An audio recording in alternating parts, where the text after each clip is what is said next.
Hi ladies, welcome to our Pnimi. This is Saratova Best.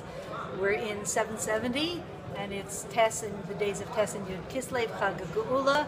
Very exciting. You can probably hear the discussions downstairs. We're in the midst of a Farbrengen downstairs. My short question for the day is, what do you think about war and peace? Do you feel like most of life is a struggle? Or do you feel that most of life is an opportunity for growth? If you're like most of us, the average American, we feel like it's one struggle after another. And we're used to that. And so we say Ad Masai because it's just always another thing and another and another and another.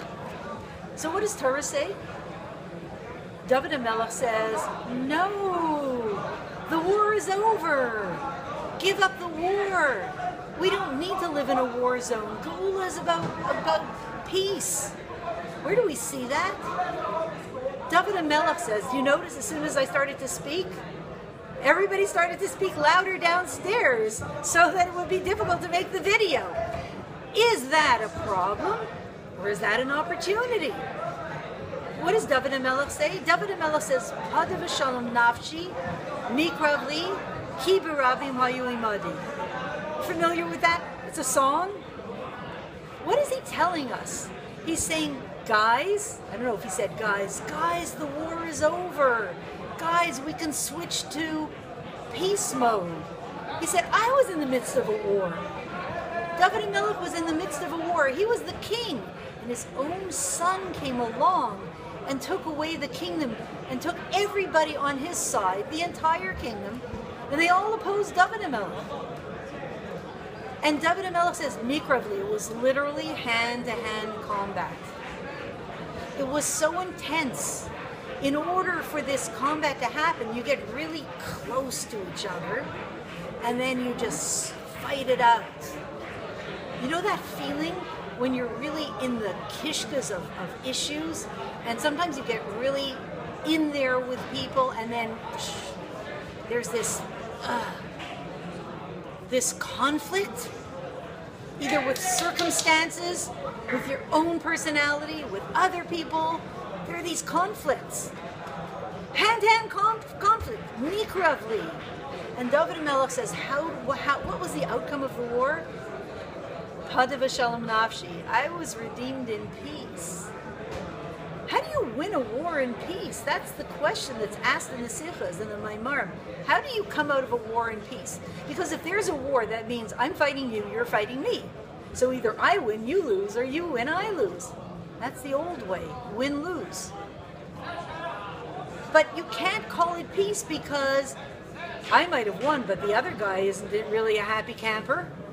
So that's not called peace. And yet David HaMelech says peace. He's giving us the recipe to achieve peace, not tranquility, not necessarily flat life, but to achieve a level of shleimus, of completion, by following his recipe. He said, how did I come out of this in peace? When my own son was against me? Simple. 3 words answer the whole thing. Ki B'Rabim, 4 words. 4 words, sorry. Ki B'Rabim Hayu Imadi. Meaning, my enemies were fake enemies. It turns out that the Rabbim, the Rishus HaRabbim, the enemies that I thought were enemies, they weren't real enemies. They were actually on my side. It turns out that the army of Avshalom, they acted like enemies, but they played a part. Because deep in their hearts, they were hoping, that they were praying, they were davening that David HaMelech should win. So that's not a real enemy, that's a fake enemy, playing the part of the enemy, hoping that the other guy's going to win. And therefore, David HaMelech is teaching us, and that the inyan of Mashiach, David Malch Mashiach, that the inyan of Mashiach is, we move beyond the struggle, beyond the feeling that everybody and everything and all circumstances are out to get me. It's dog eat dog. Life is not a bowl of cherries. It's so hard. It's hard to be a Jew. Life is tough. Nobody's out for your back, and all this nonsense, all this stuff that we built up from Gullus, the Bible of Gullus. David HaMelech says, nah, nonsense. You need one switch, guys. Funny, I never heard David HaMelech say guys, but you need one switch, guys. You need to perceive the circumstances that feel like enemies as allies. Some are harder to do than others. We could pick the 50% that are the problems that not everybody would agree are problems. Tonight I was sharing with some girls that things that for them are very simple. They know how to use their computer and their technology like this. Somebody who's under age 10. If you have a problem with your computer, go to somebody who's under age 10 because they can fix your computer. And we seniors, we adults have a hard time with it. So that means there are many things that are not objectively difficult. They're not objectively enemy circumstances. They're not objective problems. They're subjectively problems. On that whole 50% gray area, says David HaMelech, reframe. Ki barabim hayu madi, the rishus harabim, the street, the riffraff, the multitude, the world that's throwing itself in your face and saying no, it suddenly becomes your ally. The swords turn into plowshares. The swords out through all of the parts of your life turn into those things that are there to assist you.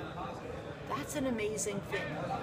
I'm not saying this from myself, but I'm saying this from Torah, and I believe that what we can all do as a call to action for this month, besides recording our miracles, is to take on that principle, to say, wait a minute, that's a true principle, because David HaMelech said it. So if I take that principle, let's say for the next 3 months, I take that principle through my life, and I superimpose it over the screen of all the things that will come up throughout the day. Here's a situation and another. And I superimpose over that this principle. Wait a minute.